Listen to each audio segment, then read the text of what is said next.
Burdwan Sanmarg cooperative नामक chit fund company से संरक्षण देने के नाम पर मोटी रकम लेने के आरोप में सीबीआई ने शुक्रवार को राजू साहनी को गिरफ्तार किया है।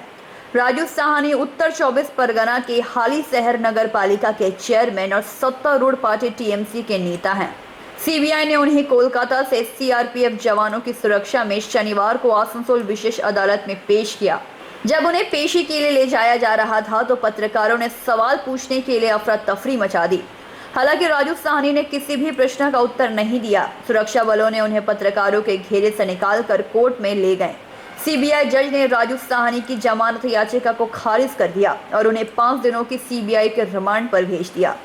सीबीआई राजू साहनी को लेकर कोलकाता चली गई। गौरतलब है कि शुक्रवार को चीट फंड मामले में संरक्षण देने के नाम पर पैसा लेने के आरोप में सीबीआई ने राजू साहनी के घर पर छापामारी कर तलाशी अभियान चलाया।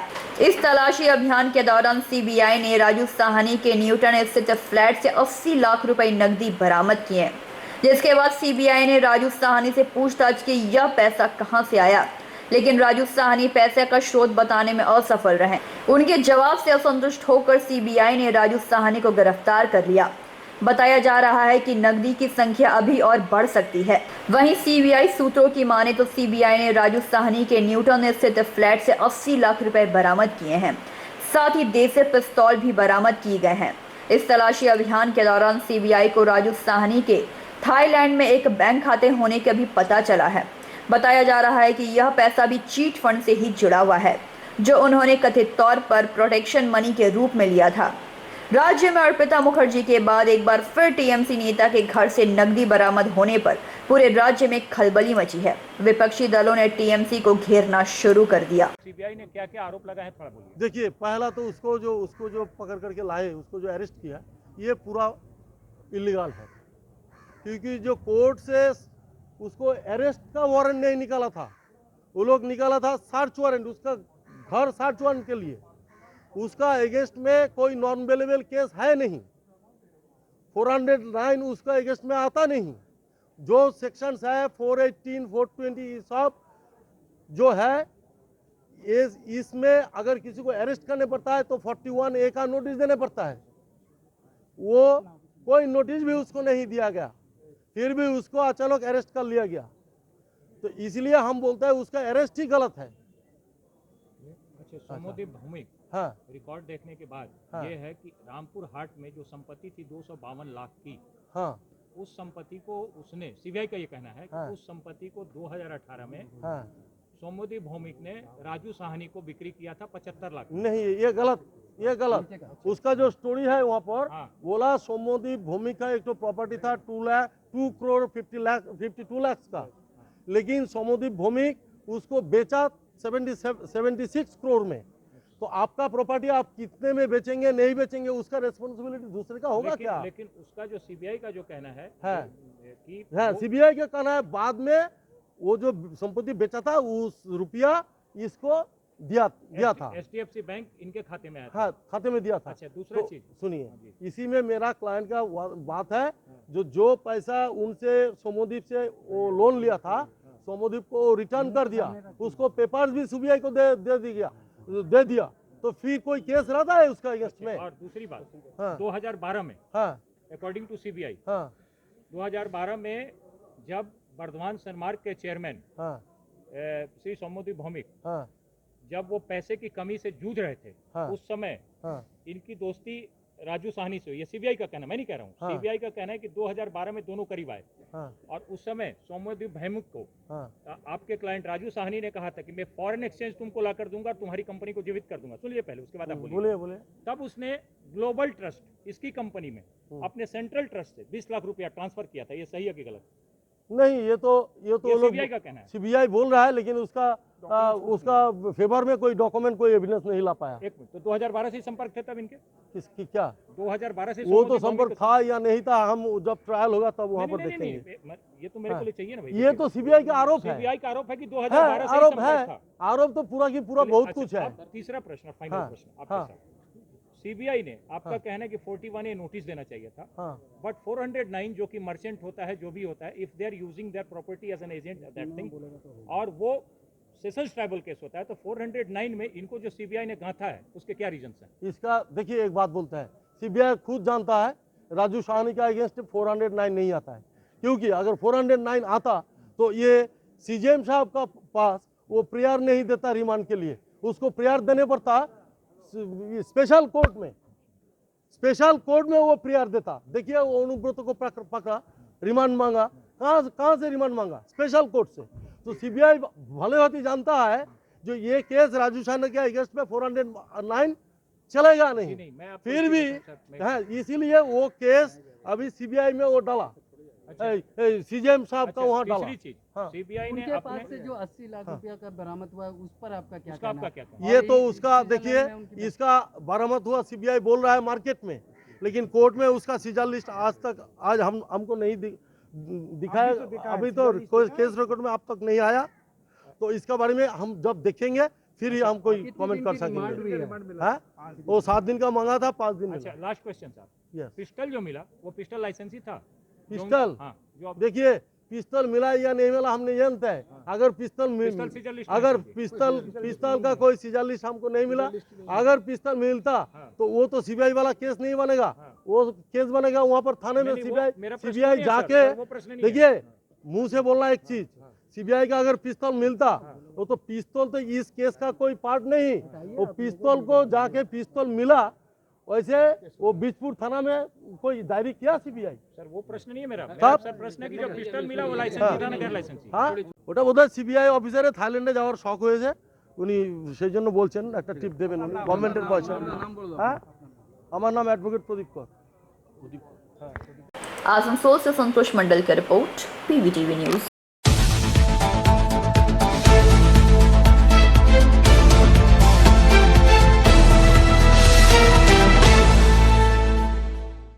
दुर्गापुर थाना की पुलिस ने वार्ड संख्या 15 अंतर्गत महिस्कापुर प्लॉट इलाके के एक आवास से हसन खान नामक वृद्ध काबलीवाला का खून से लथपथ शव बरामद किया। पुलिस सूत्रों के अनुसार मृतक का नाम हसन खान है। घटना को लेकर आसपास के इलाके में कोहराम मच गया है। मौके पर पहुंची दुर्गापुर पुलिस ने शव को बरामद कर मामले की जाँच शुरू कर दी है। वृद्ध अखरोट और काजू सहित कपड़ों के कारोबार संग जुड़ा हुआ था। लोगों का कहना है कि उसकी हत्या के पीछे पैसों से जुड़ा लेन देन हो सकता है। वार्ड के स्थानीय सूत्रों के अनुसार वे कई वर्षों से महिस्कापुर प्लॉट क्षेत्र के एक मकान में किराए के तौर पर रहता था। शुक्रवार को वो बाहर नहीं निकलने के कारण उनके पास के लोगों ने संदेह हुआ। लोगों ने आकर देखा कि घर में दरवाजा बंद है। उन्होंने पुलिस को सूचना दी। पुलिस ने आकर दरवाजा तोड़ा। अंदर जाकर हसन खान का खून से लथपथ शव फर्श पर गिरा हुआ था। पुलिस के आला अधिकारी घटनास्थल पर पहुंचकर मामले की जांच शुरू कर दी है। তো তাদের একজন মার্ডার হয়েছে, সে খবর পেলাম এবং তারপরে প্রশাসন এসে তার বডি নিয়ে গেল, উদ্ধার করে এখানে। ঠিক সন্ধ্যেবেলা এরকম একটা ঘটনা, এটা খুবই অবাঞ্ছিত ঘটনা এবং যে কোনো মৃত্যু খুব মর্মদায়ক। আমরা প্রশাসনের অনুরোধ করব নিরপেক্ষ তদন্ত করে যে কাজের সঙ্গে যুক্ত তাদেরকে উপযুক্ত শাস্তি। জানা যাচ্ছে যে কারবার করতেন কাবলিওয়ালা, সেই বিষয়ে তো আমাদের কাছে সেরকম কোনো খবর নেই, তবে কাবলিওয়ালা অনেক সময় ইন্ডাস্ট্রি বিজনেস করে, এটা প্রশাসন ভালো বলতে পারবে। তদন্ত কোথায় বাড়ি এখানে থাকতো, কতদিন ধরে কিছু জানা গেছে? এটা অনেকদিন ধরে এখানে ভাড়া থাকে এবং সব কাবলিওয়ালা এখানে মোটামুটি থাকে এবং বিজনেস করে। আপনার নাম দাও? বিপ্লব বিশ্বাস। তদন্ত করে প্রাথমিক কিছু পেলেন না কি ব্যাপারটা? ঘটনাটা কি হয়েছে স্যার যদি একটু বলেন। ঘটনাটা আমরা যেটা এসে দেখেছি সেটা একটা বডি পেয়েছি, ইনজোর্ড অবস্থায়, মাথায় হেড ইঞ্জুরি ছিল, হসপিটালে পাঠিয়েছি। এটা আমরা মনে করছি যে মার্ডার হয়েছে এবং এটা দেখছি আমরা, এখন তদন্ত চলছে, এর চেয়ে বেশি কিছু বলা যাবে না। তাই তো আপনারা তদন্ত করে ফেলেছেন, তদন্তটা আমাদের করতে দিন, কতক্ষণ আগে বড় পেয়েছে না আমি এগুলো বলতে পারবো না। ইনভেস্টিগেশন চলছে, পিএমএ পাঠানো হয়েছে, আমরা দেখছি। নাম কি? হাসিম খান, বয়স আপনারা যদি 51 বছর বয়স। কোথাকার বাসিন্দা? কোথাকার দেখছি আমরা, ওরা ডিটেলসটা তো এখনো বলা যাবে না। ওনার তো এখানে কেউ আত্মীয় স্বজন এই মুহূর্তে কেউ নেই, ঠিক আছে? আমরা দেখি, পুরোটা দেখে তারপরে আপনাদের জানাবো স্টেপ বাই স্টেপ, ঠিক আছে? এটা এগুলো ইনিশিয়ালি বোঝা যাচ্ছে না এখন কি ব্যবসা। এখন এরমভাবে তো একটা লোকের ইনজোর্ড অবস্থায় আমরা এখানে তাকে মৃত অবস্থা তো আমরা বলতে পারি না, আমরা তাকে হসপিটালে পাঠিয়েছি, তাকে সে মৃতই পাওয়া গেছে। এখন সেই জায়গাটায় আমরা কি করে এত কথা বলবো, এর চেয়ে বেশি কিছু বলতে পারবো না। না, আমরা এখনো এগুলো নিয়ে ভাবছি না, আমরা আগে দেখি তারপরে আমরা ভাববো, এবং যেটা ভাববো সেটা করবো। আইডেন্টিটি কেন পাওয়া যাবে না? ও আইডেন্টিটি এখানে একটা ভাড়া থাকতো, তার আইডেন্টিটি তো পাওয়া গেছে না, আর্মস টার্মস কিছু পাওয়া যায় না। স্যার এক যুবককে এই ভদ্রলোক নাকি টাকা দিয়েছিল বাইক কেনার জন্য, তার সাথে কিছুদিন আগে বচসা হয়েছে পুলিশের কাছে, সেটা সব অ্যাঙ্গেলগুলো দেখা হচ্ছে, সব অ্যাঙ্গেলগুলো দেখেই আমরা যেটা তদন্তে উঠে আসবে সেটা সেইভাবে এগোবো। সুতরাং আপনারা অনেক কিছু জেনেছেন, সেটা আপনাদের কাছে রাখুন, সেরকম ইনপুট থাকে আমাদের দেবেন, আমরা নেবো আপনাদের কাছ থেকে। दुर्गापुर से निमाय दास की रिपोर्ट, PVTV न्यूज़।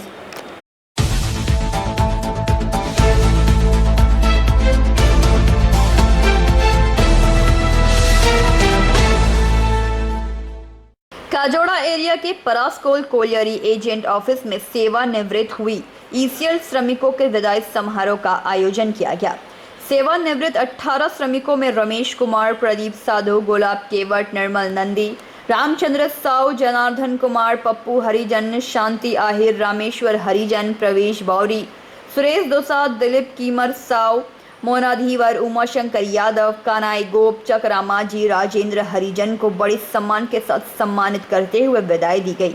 इस विदाई समारोह में परस्कोल कोलियरी के एजेंट SK आनंद ने सभी सेवानिवृत्त श्रमिकों को मिठाई, छाता, घड़ी और फूल देकर उन्हें सम्मानित किया। रिटायरमेंट पर्सन हमारे कर्मी जो रिटायर हुए हैं उनका सम्मान समारोह कंपनी की तरफ से ऑर्गेनाइज किया गया है।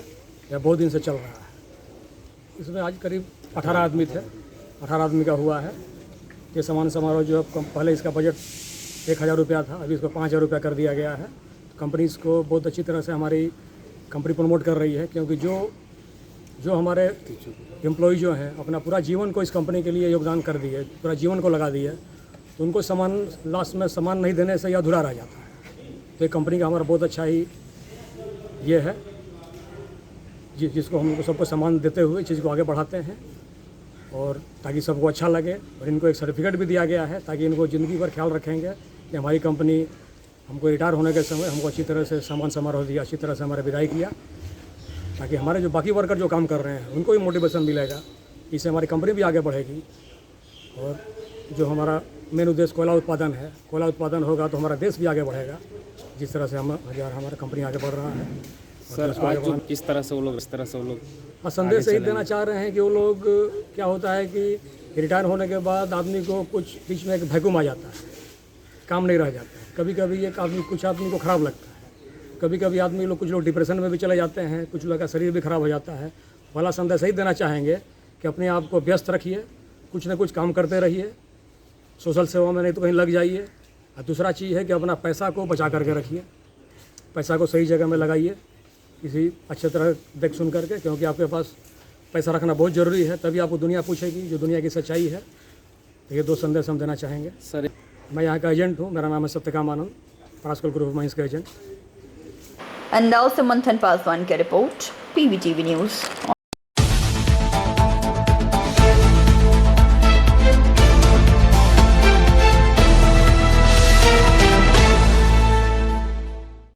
खोए बॉल को वापस लाने गए एक ही परिवार के 2 सदस्य हाई वोल्टेज विद्युत तार की चपेट में आकर गंभीर रूप से घायल हो गए। घर के महिलाओं ने मामले को देखते हुए परिवार के अन्य सदस्यों को इस बारे में जानकारी दी, जिसके बाद उन दोनों घायल सदस्यों को रानीगंज के एक बेसरकारी अस्पताल में इलाज के लिए भर्ती कराया गया। मिली जानकारी के मुताबिक बरदही इलाके के निवासी एक 9 वर्षीय बालक आदित्य महतो अपने घर की छत पर बॉल लेकर खेल रहा था। अचानक बॉल छत के कोने में जाकर फंस गई, जिसे वापस लाने के लिए बच्चा दौड़ा और मकान के 3 मंजिला छत के किनारे से हाई वोल्टेज की तार गई हुई है। यह तार स्थानीय एक कारखाने में जाती है, जहां आदित्य अपने बॉल को लाने के चक्कर में उस बिजली की तार की चपेट में आ गया। बच्चे के चिल्लाने की आवाज को सुनते हुए आनंद फानन में कुछ न सोचते हुए आदित्य के मामा 26 वर्षीय कैलाश महतो उसे बचाने के चक्कर में खुद भी बिजली की चपेट में आ गए, जिसके बाद वह दोनों गंभीर रूप से घायल हो गए। तत्काल दोनों को ही रानीगंज के बेस सरकारी अस्पताल में इलाज के लिए भर्ती कराया गया। उल्लेखनीय है कि बिजली के तार हाई वोल्टेज तार हैं और इस तरीके की दुर्घटना कोई पहली बार नहीं, इससे पहले भी ऐसी घटनाएं घट चुकी हैं। 2 बंदर तार की चपेट में आ चुके हैं। इलाके के लोगों के घरों के बीच से इस तरीके के हाई वोल्टेज तारों के गुजरने से काफी डरे हुए हैं लोग। रानीगंज विद्युत विभाग के इंजीनियर काशीनाथ चक्रवर्ती से बातचीत करने पर उन्होंने इस दिशा में तत्काल कार्रवाई करने की बात कही।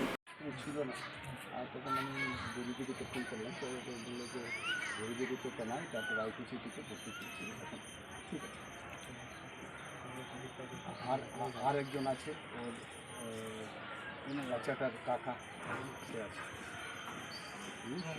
বাবা সেগুলো আমাদের এন্ড থেকে দেখা হচ্ছে। আপনারা ইনিশিয়ালি ওয়াইন থেকে যা আছে ফায়ার অফিসারকে বলে আমরা করছি, তবে শুধু এটা না উপজনা অনেকটাই আছে দেখতে ঠিক আছে। পরে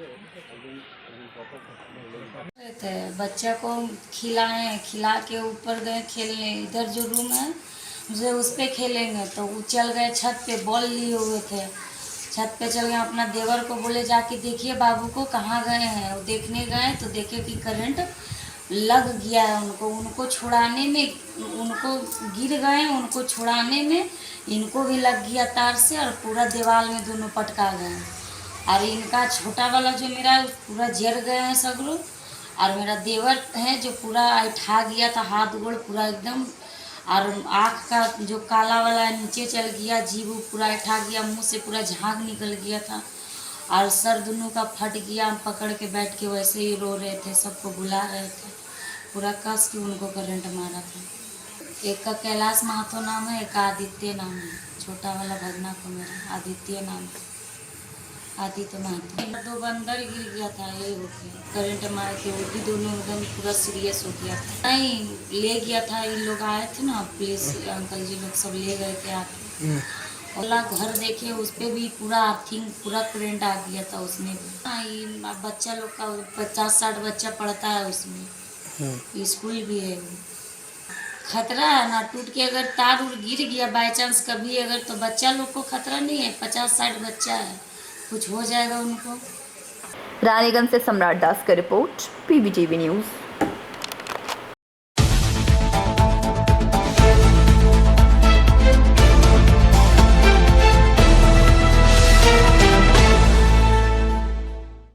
सलानपुर थाना क्षेत्र के देंदुआ रामडी के सटे सड़क पर एक मिनी बस और मोटरसाइकिल के बीच जोरदार टक्कर हो गई। घटना के दौरान मोटरसाइकिल में सवार 2 लोग गंभीर रूप से घायल हो गए। घायल में दोनों व्यक्ति जेमारी क्षेत्र के रहने वाले थे। घायल व्यक्तियों की पहचान 52 वर्षीय तारक बावरी एवं 35 वर्षीय संजय बावरी के नाम से हुई है। मिली जानकारी के अनुसार आसनसोल चित्तरंजन मिनी बस चित्तरंजन की ओर से जा रही थी, तभी रामडी से सटे सड़क पर जेमारी से आते हुए एक मोटरसाइकिल को टक्कर दे मारी, जिसके कारण मिनी बस से चक्के के नीचे मोटरसाइकिल आ गई। दूसरी ओर घटना की सूचना पाकर सलानपुर थाना की पुलिस मौके पर पहुंची एवं घायलों को जिला अस्पताल में भर्ती करवाया गया। वहीं इस घटना के बाद मिनी बस चालक मौके से फरार भी हो गया। इस घटना में घायल व्यक्ति के परिवार के सदस्य और स्थानीय लोगों ने चित्तरंजन आसनसोल रोड रेमाडी मोड़ के पास सड़क जाम कर विरोध प्रदर्शन भी किया। स्थिति इतनी गंभीर हो गई कि मामले को नियंत्रण करने के लिए भारी पुलिस बल मौके पर तैनात किए गए। হয়েছিল কি একটা আসানসোল থেকে একটা মিনি বাস আসছিল, মিনি বাস আসতে ঠিক রামডি ক্রস করে করার পরে চিত্তরঞ্জন দিয়ে যাওয়ার মুখে একটা বাইক আসে, তাতে 2 জন বসেছিল, একজন চালাচ্ছিল। তো যেতে যেতে ঠিক মিনি বাসটা খুব এত স্পিড আছে যে কন্ট্রোল করতে পারেনি। কন্ট্রোল করতে না পারার জন্য বাইকটা থেকে লেফট থেকে রাইটে চলে আসে মিনি বাসটা। ওরা তো লেফটে যাচ্ছিল, যেহেতু ওরা জিমারি থেকে দেন্দুয়া দিকে যাচ্ছিল, সেহেতু ওদের কাছে যে করে স্লো মতন করে একটু টাচিং লাগে, তখন ওরা গাড়ি নিচে চলে আসে। চলে আসার পরে গাড়িটা একদম পুরো রাইটে নিয়ে পরে যে একটু মাঠের মধ্যে নেমে যায় ডাউনে। সেখান থেকে ছেলেগুলো ভিতরে ঢুকেছিল, তাদেরকে বের করা হয়। বের করার পরে প্রশাসনও আসে, প্রশাসনের তরফ থেকে ওদেরকে আমরাও বলি যে তাদেরকে ইমিডিয়েট হসপিটাল ভর্তি করা হোক। সেই সূত্রে প্রশাসনের গাড়িতেই আমরা মোটামুটি এলএম হসপিটাল পৌঁছে দেওয়া হয়েছে। এখন কেমন আছে তারা? কি এখন আমাদের কাছে যেহেতু রিপোর্ট আমরা তো সামনে দেখতে পাচ্ছি না, তো যেহেতু প্রশাসনের রিপোর্ট আমরা পাচ্ছি, তাতে 2 জনের ইনজার্ড হয়েছে লেগেছে, কিন্তু এমনি মোটামুটি ঠিক আছে এখন আপাতত। এখন দেখতে পাওয়া যাচ্ছে এখানে রাস্তা অবরোধ চলছে, কি কারণে? মানে কি রাস্তার মধ্যে দাবি একটাই আছে, এখানে জনগণের যে চাইছে যে বাসটা যে দুর্ঘটনাটা ঘটাইছে সেই মালিক পক্ষ এসে তাদের বাড়ির সাথে বসে একটা কনসাল্ট করে যেমন ঝামেলাটা মিটে যায়, সেই চেষ্টার জন্য সবাই ইয়ে করছে। আপনার নাম? আমার নাম অনিল ধীর। কি হয়েছে এখানে আজকে? জেমারি গ্রামের বাসিন্দা সঞ্জয় বাউরি, তারক বাউরি দুজন বাঁ দিক দিয়ে আসছিল। বাঁ দিক দিয়ে আস্তে আস্তে ওই পেছন ধার থেকে মিনি বাস এসে ডাইরেক্ট একদম ওদেরকে মানে অ্যাক্সিডেন্ট করে। তো হঠাৎ আপনারা দেখছি কি এখানে পথ অবরোধ? এখনো পর্যন্ত কোনো মালিক পক্ষর দিক দিয়ে কোনো কিছু আমরা মানে সদর্থ পাই নাই। আর পেশেন্ট এখন অলরেডি ভর্তি হয়েছে, ট্রিটমেন্ট চলছে, পেশেন্ট কী আছে না আছে খবর পাইনি। তো পাবলিক এখন সেই জন্য রোড জ্যাম করেছে, কোনো কিছু মালিক পক্ষর দিক দিয়ে কোনো কিছু আমরা এখনো সঠিক ইয়ে পাইনি। কি দাবি রয়েছে তাদের? দাবি বলতে এখনো পর্যন্ত কোনো দাবির দিক দিয়ে যাচ্ছে না। এখন মানে পেশেন্টকে এখন ঠিক করানোর মেন দায়িত্ব। কোথায় ভর্তি করা হয়েছে তাদের? এখন সালানপুর থানা নিয়ে গেছে এসডি হসপিটাল। আপনার নাম? সন্তু নাগ, জেমারি। सलानपुर से राहुल तिवारी की रिपोर्ट, PVTV न्यूज़।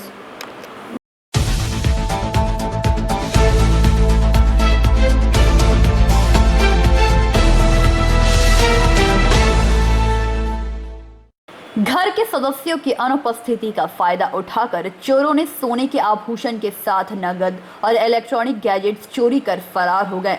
शुक्रवार की रात तक घटे इस घटना से इलाके के लोग चिंतित हैं। पड़ोसियों ने जब घर के ताले को टूटा देखा, जिसके बाद उन्होंने परिवार के सदस्यों को मामले की जानकारी दी। रानीगंज के 35 नंबर वार्ड बरदही के शालडांगा इलाके में पेशे से डॉक्टर तपन चक्रवर्ती गणेश पूजा के उपलक्ष्य पर कोलकाता अपनी बेटी के ससुराल अपने पूरे परिवार के साथ गए हुए थे। इसके बाद शुक्रवार को उनके पड़ोसियों ने उन्हें फोन कर यह जानकारी दी कि उनके घर का ताला टूटा पड़ा है। इसके बाद घटना की गंभीरता को देखते हुए वह आनन फानन में रानीगंज वापस लौटे और अपने घर जाकर देखा कि घर का सारा सामान चोरी हो गया है और उनके घर में एक स्टील की अलमारी जो टूटी पड़ी है, इसमें वह लोग अपने सारे कीमती सोने चांदी के जेवरात एवं नकदी रखा करते थे।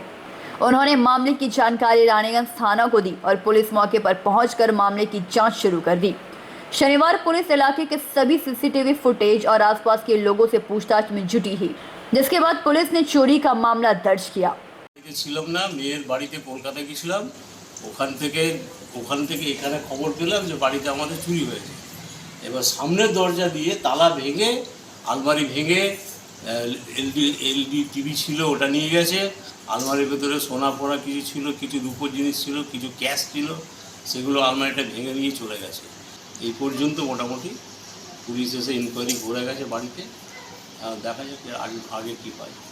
আপনার নামটা? তপন চক্রবর্তী। रानीगंज से सम्राट दास की रिपोर्ट, PVTV न्यूज़।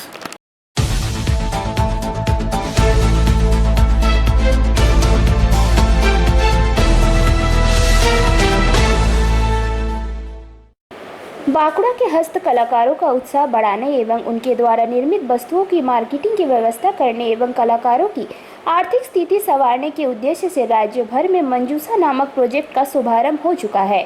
बांकुड़ा में भी मंजूसा एम्पोरियम का उद्घाटन विशेष समारोह के माध्यम से हुआ है। मौके पर उपस्थित डोकरा राष्ट्रीय पुरस्कार प्राप्त डोकरा कलाकार श्रीमती गीता कर्मकार एवं टेरिकोटा कलाकार के बाउल कुंभकार के द्वारा फीता काटकर एम्पोरियम का उद्घाटन किया गया। वहीं मौके पर उपस्थित विशिष्ट अतिथियों में बांकुड़ा नगर पालिका के चेयरमैन अलका सेन मजुमदार, बांकुड़ा एसपी वैभव तिवारी, तालडांगड़ा विधायक अरूप चक्रवर्ती, बरजड़ा विधायक अलक मुखर्जी, मंजूसा प्रोजेक्ट के managing director Amit Dutta, director Sayantika Bandopadhyay के अलावा अन्य गण्यमान उपस्थित थे। इस बारे में सायंतिका बंदोपाध्याय ने कई बातें कही। শিল্পী এবং প্রত্যেক কাজ শিল্পী এবং শিল্পীদের সকল শিল্পীদের তাদের সৃষ্টি, তাদের ক্রিয়েটিভিটি প্রদর্শন করার একটা প্ল্যাটফর্ম। এবং এই নিচে যে শোরুমের মতো যে জায়গাটি দেখতে লাগছে, দোকানের মতো অনেক শাড়ি রাখা আছে, অনেক শোপিস রাখা আছে, এইগুলো কিন্তু শুধু শাড়ি বা শোপিস না, এগুলো মুর্শিদাবাদের সেই সকল শিল্পীদের বানানো সিল্ক, বিষ্ণুপুরের সকল শিল্পীদের বানানো বালুচরি, বীরভূমের সকল শিল্পীদের বানানো কাঁথা স্টিচ, পুরুলিয়ার ছৌ মুখোশ এবং আমরা পিংলার পটচিত্র এবং এই সমস্ত শিল্পীদের সৃষ্টি সম্ভার বলা যেতে পারে সব। এবং মঞ্জুসা অস্তিত্ব রয়েছে কারণ আজকে শিল্পীরা রয়েছে, শিল্পীরা না থাকলে মঞ্জুসার কোনো অস্তিত্ব নেই। তাই এই উদ্যোগ, এই মঞ্জুসা শুধুমাত্র এইখানে যারা আমার শিল্পী ভাইরা রয়েছেন, শিল্পী বোনেরা রয়েছেন, এইখানে দাদা এসছেন, দিদি এসছেন, শুধুমাত্র এনাদের জন্যেই কিন্তু আমাদের অস্তিত্ব। এবং এই যে শক্ত শক্ত ভাষাগুলো স্যার বললেন এখনই, প্রকিউরমেন্ট, সোজা কথায় একজন শিল্পীর নেশা কি? সৃষ্টি করা। সেই নেশাকেই পেশা বানায় মঞ্জুষা। কারণ শুধু সৃষ্টি করলে আমাদের পেটে কিন্তু ভাত জুটবে না, আমাদের নিজের আয় অর্জন করতে হবে, পরিবারের মুখে ভাত তুলতে হবে। তো এটাই সেই মার্কেটিং প্ল্যাটফর্ম যেখানে তারা তাদের জিনিসটা বিক্রি করে তারা তাদের রোজগার অর্জন করতে পারবে। এবং মাননীয় মুখ্যমন্ত্রী মমতা বন্দ্যোপাধ্যায় যেভাবে দুয়ারে সরকার নিয়ে পৌঁছে গেছেন বাংলার ঘরে ঘরে, সেইভাবেই আমরা দুয়ারে মঞ্জুষা নিয়ে আমরা প্রত্যেকটি শিল্পীদের ঘরে ঘরে পৌঁছে যাব তাদের থেকে তাদের জিনিস কেনার জন্য। যেমন স্যার বললেন প্রকিউরমেন্ট করব, যে তাদের কলকাতায় যেতে হবে না, আমরা দুয়ারে মঞ্জুষার মাধ্যমে, ইনফ্যাক্ট বিষ্ণুপুরে হয়েছিল রাইট, জানুয়ারি মে মাসে বিষ্ণুপুরে অলরেডি হয়েছে দুয়ারে মঞ্জুষা। আগামী দিনে আমরা বাঁকুড়াতেও করব। তাই যেটা বললাম যে দুয়ারে সরকারের মতনই আমরাও দুয়ারে মঞ্জুষা নিয়ে পৌঁছে যাব। এবং আমি অনেক অনেক ধন্যবাদ আমাদের ম্যানেজিং ডাইরেক্টর মঞ্জুষার অমিত স্যারকে। প্রথম দিন আমি যখনই যুক্ত হই, মঞ্জুষা স্থাপিত হয়েছিল 1976 সালে এবং খুব দুর্ভাগ্যজনকভাবে 2010-11 সাল পর্যন্ত মঞ্জুষা লোকসানে, সম্পূর্ণ লোকসানে। এবং পশ্চিমবঙ্গ সরকার তৎকালীন একটি সার্ভে করিয়েছিলেন, তাতে বলা হয়েছিল যে এই ধরনের অর্গানাইজেশন আদৌ রাখা উচিত না উচিত নয়। এবং পিডব্লিউসি, প্রখ্যাত কনসাল্টিং হাউস, সার্ভে করে গভর্নমেন্টকে রিপোর্ট দিয়েছিলেন যে না, মঞ্জুষাকে ইমিডিয়েটলি বন্ধ করে দেওয়া উচিত এবং মঞ্জুষা যে সমস্ত কর্মচারী রয়েছেন তাদেরকে ভিআরএস দিয়ে তাদের এই সংস্থাটাকে চিরকালের মতো বন্ধ করে দেওয়া। কিন্তু তারপর থেকেই মঞ্জুষা ঘুরে দাঁড়ানো শুরু।